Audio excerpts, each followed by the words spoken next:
Bwana Yesu asifiwe. Na kusalimu tena kwa neema ya Mungu. Namshukuru Mungu kwa ajili ya wakati huu tena ambayo Bwana ametupa nafasi.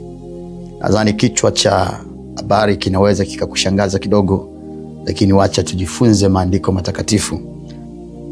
Katika dunia hii, hata ungelikuwa wewe ni maarufu kiasi gani, hata ungelikuwa na cheo kiasi gani, hata ungelikuwa unatembea, usalama wa taifa wanakulinda, watu wanakulinda, una jina, unatetewa kila mahali, lakini ujue kwamba itafika majira utakufa. Na utakapokufa, yote ulionayo yanayoitwa utukufu wa dunia hayatasimama tena katika maisha yako.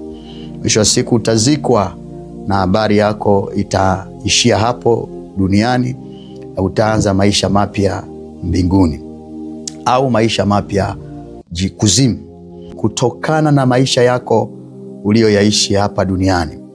Kwa hiyo tumekuwa na watu maarufu duniani hapa, tumekuwa na watu mashuhuri, tumekuwa na watu ambao wana majina, watu ambao walikuwa wakisimama mahali nchi inatikisika, watu wanawakimbilia, wakiongea kitu nchi inatikisika, lakini leo wameshakufa. Kwa hiyo hata ungekuwa nani, kufa utakufa tu na utasimama kwa Muumba wako.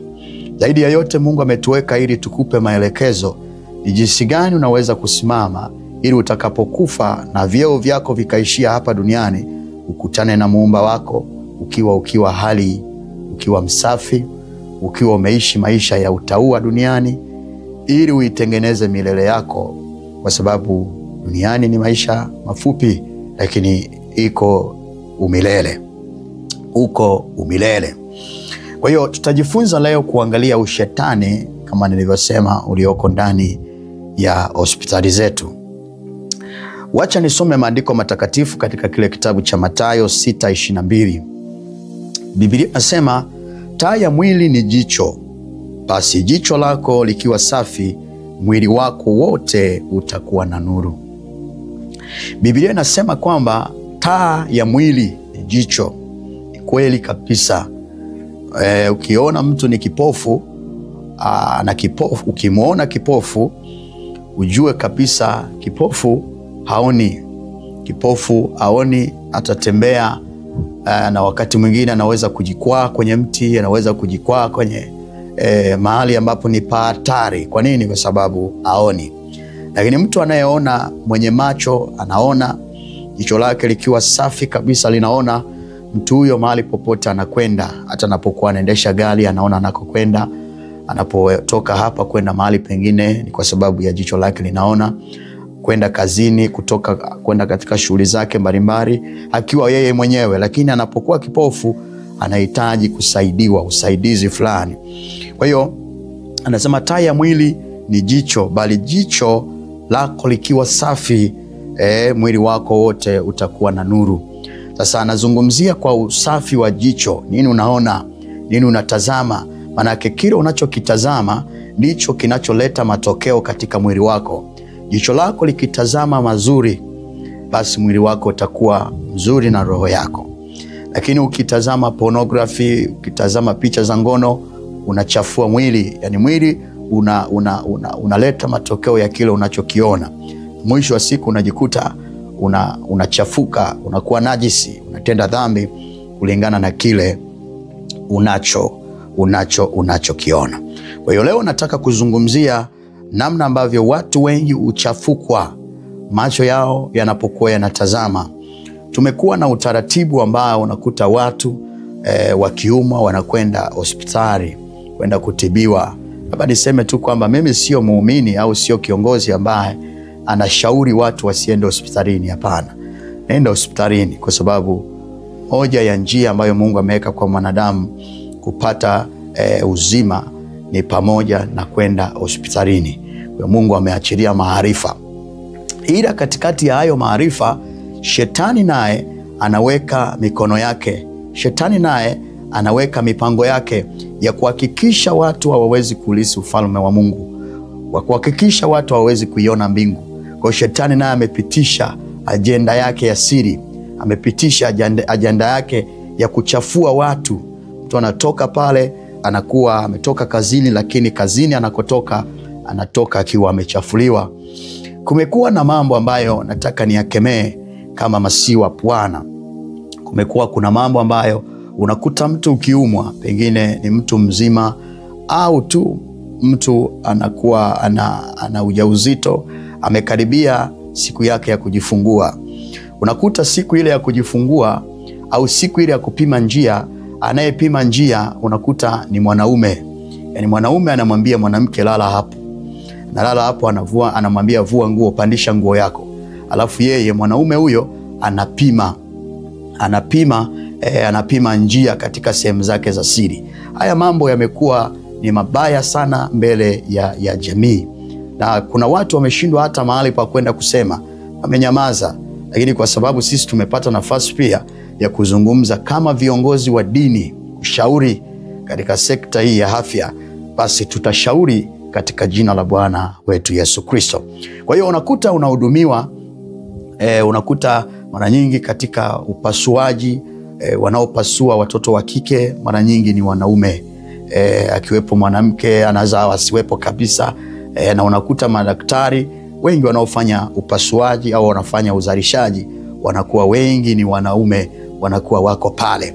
Sasa haya mambo yamekuwa yakitokea. Unakuta wanaenda hospitalini, unakuta tu binti mmoja tu amekaa pale, na unakuta ni watoto fulani walika fulani, na unakuta kuna baba mtu mzima mzee, labda ana tatizo sehemu zake za siri.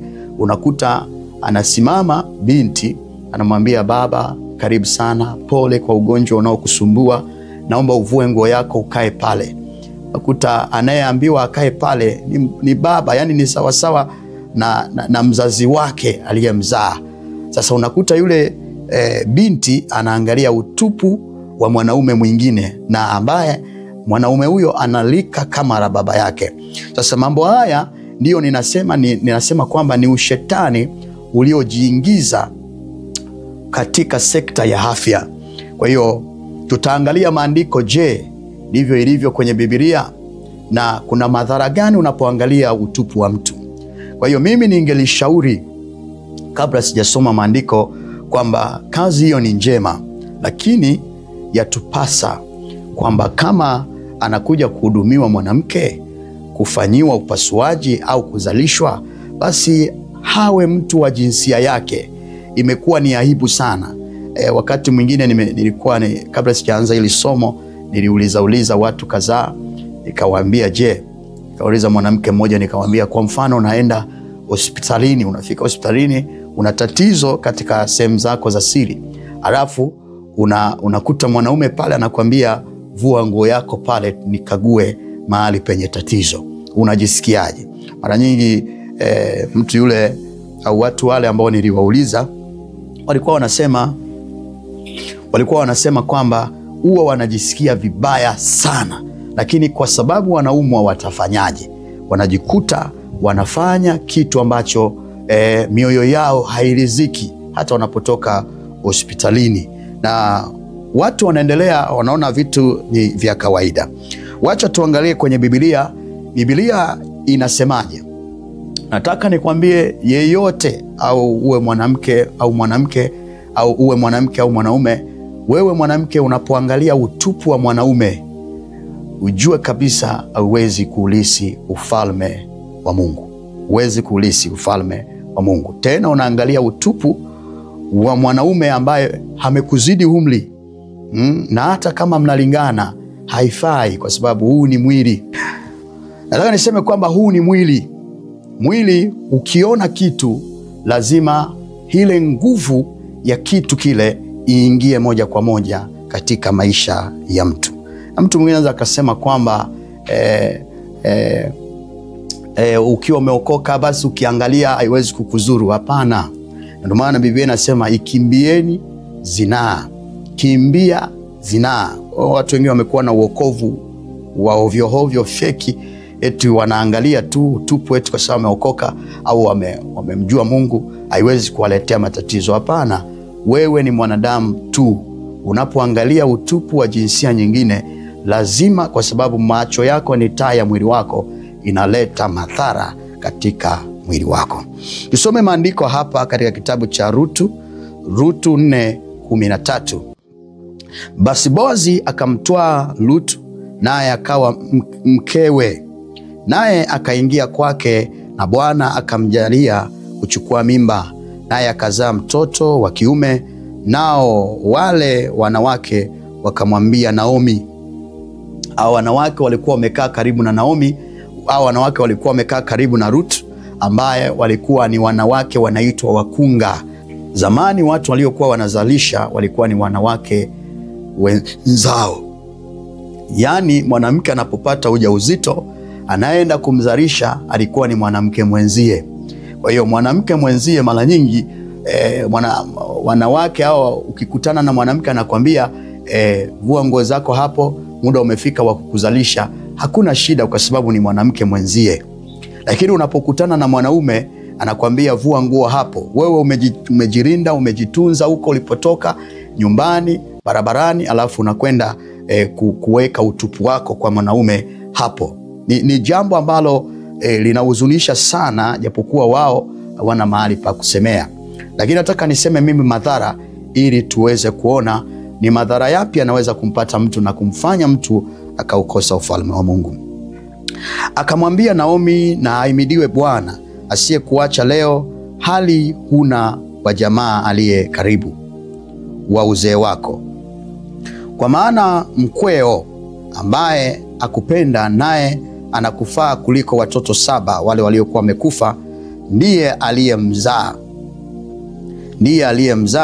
na hao wale wanao ndiye aliyezaa, na hao wale wanawake waliokuwa jirani zake wakampa jina wakisema, Naomi amezaliwa mwana. Wakamuita jina lake Obedi, yeye ndiye baba yake Yese aliye baba yake Daudi. Kwa hiyo tunaona hapa huyu Ruthu, au wengine umuita Ruth. Huyu Ruthu alijifungua, na wakati anajifungua waliokuwa karibu yake kumsaidia walikuwa ni wanawake wakunga.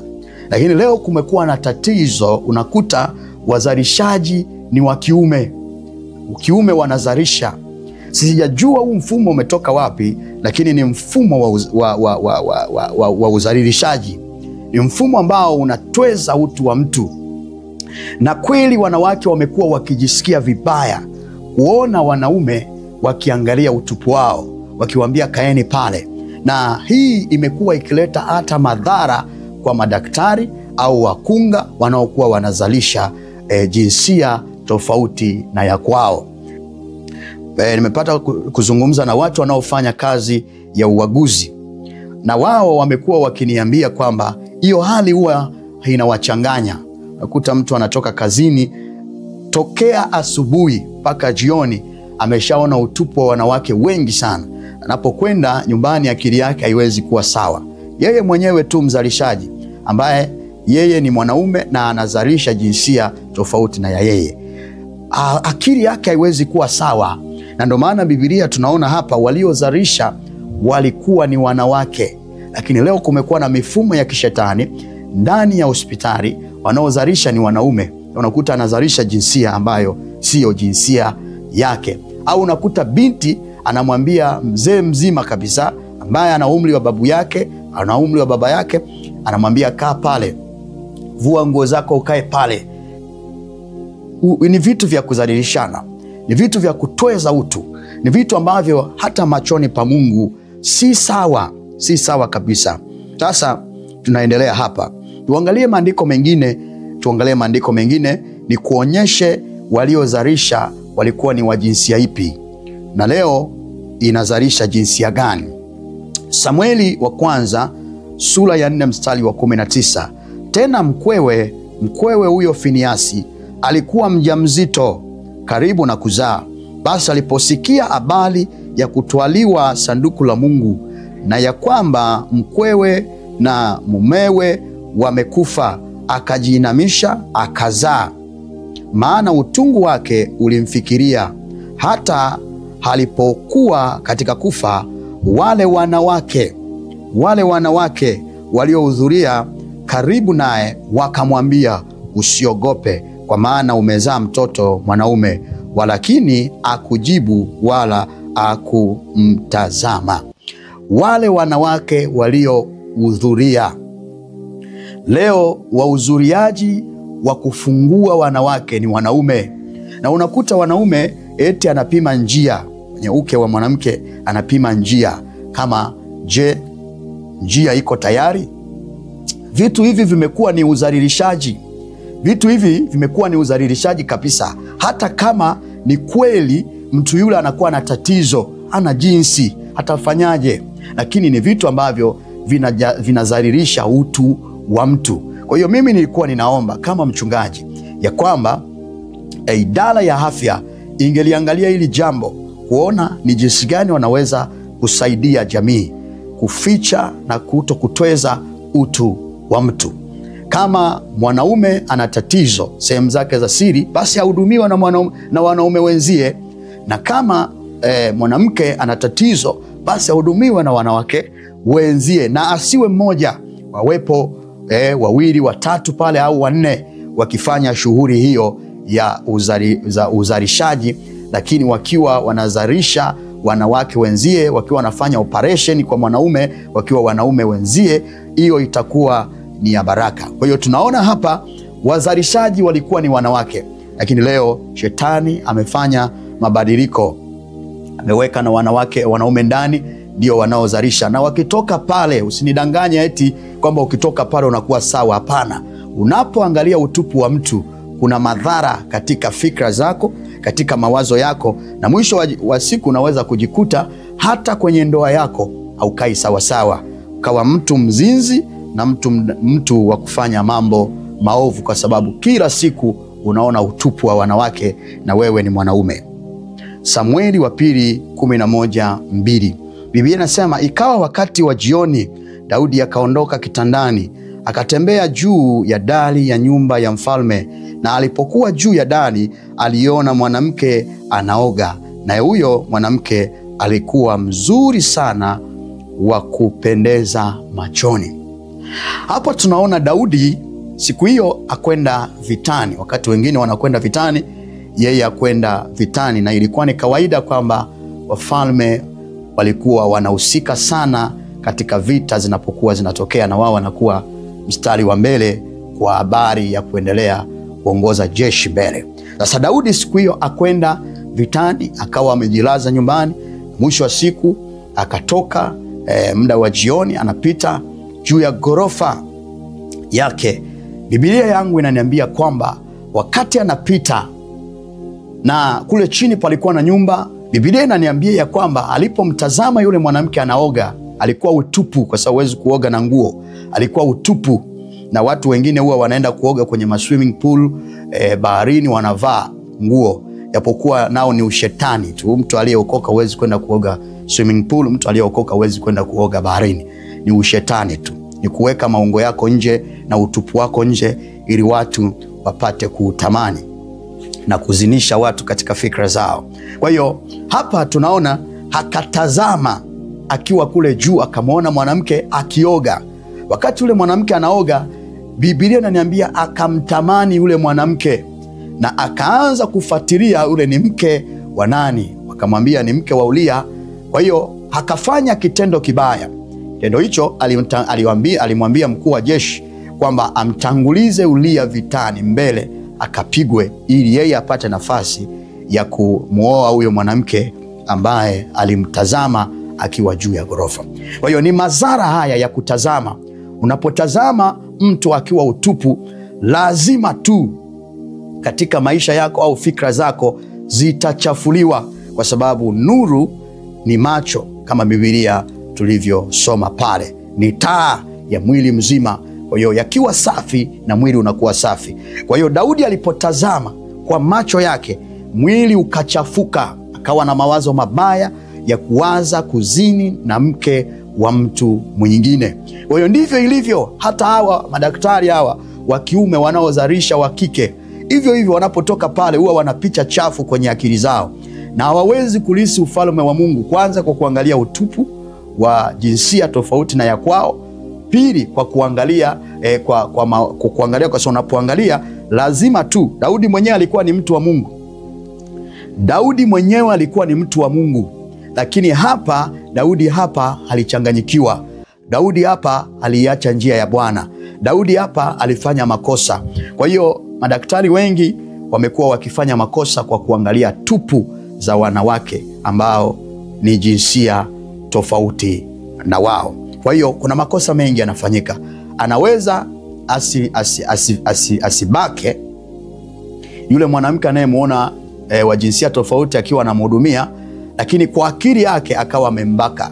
Amtazamaye mwanamke kwa kumtamani ameshakwisha kuzini naye. Kwa hiyo anaweza asizini kuzini naye kwa mwili, watu wakaona amezini naye, lakini akitoka pale mtu yule akawa amezini naye kwa sababu ya kuangalia utupu wake. Kwa hiyo ni moja ya madhara yaliyompata Daudi, na mwisho Daudi kupigwa na Mungu kwa sababu ya kuona utupu wa mwanamke mwingine na kumtamani na kutaka na kuishi naye na kuzini naye na kufanya mauaji kwa sababu ya kumpata yule mwanamke.